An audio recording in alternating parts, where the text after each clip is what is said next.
Hi folks, how are you now? You're probably wondering, she said she was going to do another Fresh Brew podcast for us. She also promised she was going to do lots of different vlogs over the next time and that she might double them up because she might do them all in a rush. Or she might do them over a gradual period of time, but she hasn't done any of that, has she? No, I haven't. I'm sorry. Let me explain why things haven't gone as I have planned. Basically, Bubba's had his last round of chemo. He's quite poorly. He's rough. He feels jubby. He feels sluggish, and stuff like that. So we've not been able to get a podcast out like we wanted to. We have one planned, and we have a topic in mind, and we may have a guest for it. We may not. It depends on how well I can convince them to come on the show. But we have a topic, slightly different than normal. The podcast the podcast will be in the way that with the topic and such. It's not going to be pushing current affairs. It's just going to be a subject of debate. So we promised that. That's not come about. I'm really sorry because of that. But the other thing that's happened is over my birthday and a few days before my birthday, I was taken seriously ill. I spent 2 days in hospital over a period of about 4 to 5 days. I was seeing doctors. I was on painkillers. I'm still a bit jubby now, but I'm getting better. I have a scan to find out what it was soon, this coming week, that this vlog goes out in. So I could update you a bit further once I know. We don't know what it is. Bubba's theorising that it's caused by stress. I don't know. It's abdominal pain. It's quite severe. It's quite horrible. I want to take this opportunity to put on the record for my partner, Zara, who phoned for the ambulance on both occasions, was very worried about me and rallied around me wholeheartedly. She was just amazing. She looked after the flat. She looked after my cat. Our cat, really, but looked after my cat. And she was just sterling. I couldn't have asked for a more loving, caring partner. She was just amazing. So I wanted to take that opportunity to thank her and put it on as public a record as I possibly can for her. Now, I'm going to try and do some vlogs. I'm going to take this opportunity on this vlog to basically thank the NHS staff as well for helping me at the time. Now, my family were a bit, well, they didn't keep you in to find out what was really wrong with you, but they couldn't. When I went in the second time, when I went in the first time, I didn't want to go into hospital. I thought I could outride the pain at home and I would just get over it and things would be fine. But it was too much. Zara phoned for an ambulance. I went in. The first time was terrible. I couldn't lay down when I was in casualty. I had to stand up or sit down. They got me out of casualty eventually and got me into a hospital ward, and then I moved wards again. Went up to the acute surgical ward where I spent some time, and then moved down to the female ward on one of the lower levels of the hospital. And well, it's up on the above floor, but it was lower from where the acute ward was. And they were brilliant. The nurses, the doctors, they were amazing. I can't fault them. They didn't do anything wrong. But I didn't sleep. I couldn't sleep. I was exhausted. And on the Thursday, I kind of discharged myself. I didn't really in the sense... I did discharge myself. But the doctor was going to do it for me anyway. It's just that I couldn't wait around for him to come. I was so desperate to get out of the hospital, to get home and just to go to sleep.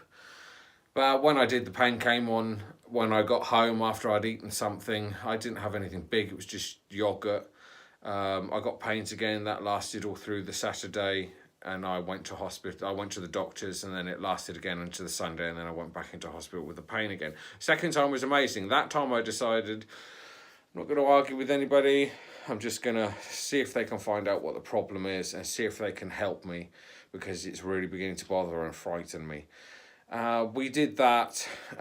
They couldn't find out what it was. They knew I was getting better with pain medication, with pain relief, and that they felt I could manage my symptoms at home. So after being in hospital for just over 36 hours, they released me and I came home, and I haven't felt the pain I had the first time I came home. I have been managing my pain at home. I have been doing what they suggested I do. I'm waiting for the scan that comes up this coming week. Everything's going all right. I'm taking it easy with what I eat. I'm not pushing myself.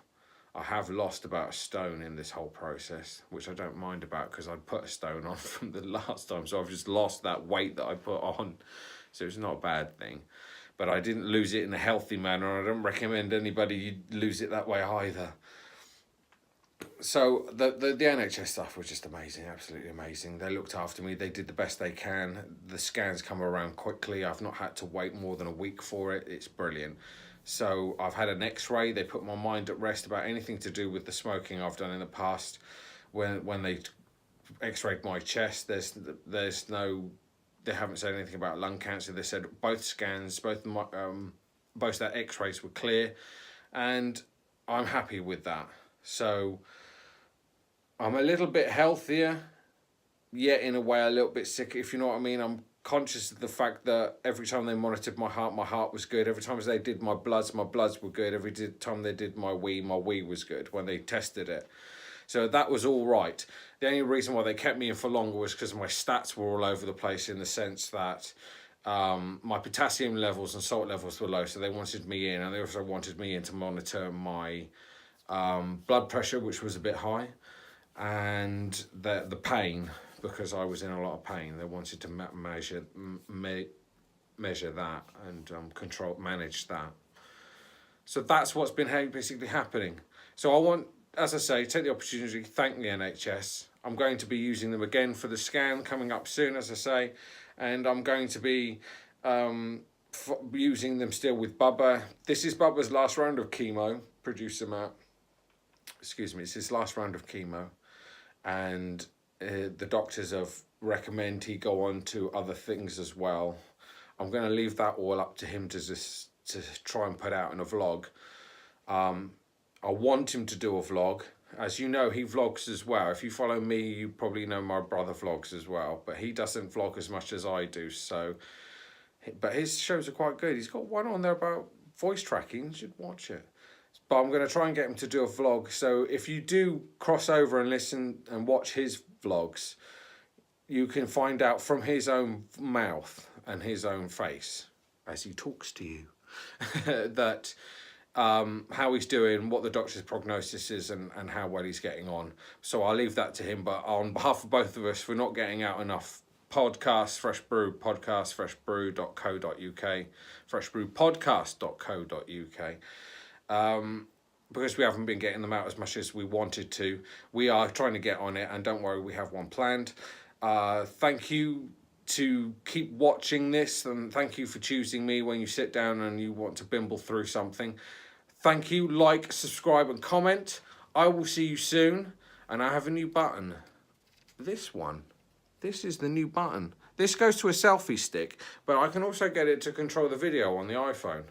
So I'm going to use this to click off, and hopefully it'll work. If it doesn't, I will laugh in my dismissive fashion and correct myself. So until then, my friends, I will see you soon, folks. Goodbye.